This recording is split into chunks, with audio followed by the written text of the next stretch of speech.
घडला शांती रूपी प्रगटला ज्ञानोबा माझा हा अधिकार ज्ञानोबांचा आहे. म्हणून आज संत जनाबाई असतील, संत बहिणाबाई असतील, संत नामदेव असतील, संत तुकाराम असतील, सर्व संत मायबाप यांचा जर विचार केला तर त्यांचा अधिकार सामान्य नाहीये.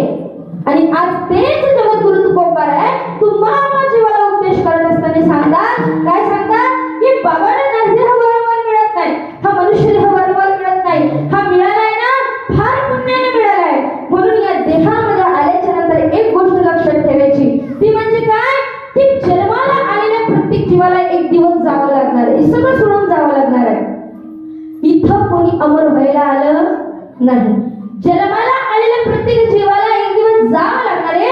पण जाण्याआधी आपण आलो कशा करता होतो, हा देह कशा करता मिळाला होता, इथे आल्यावर काय केलं, काय करू नको होतं, हे गोष्टी आपल्याला कळायला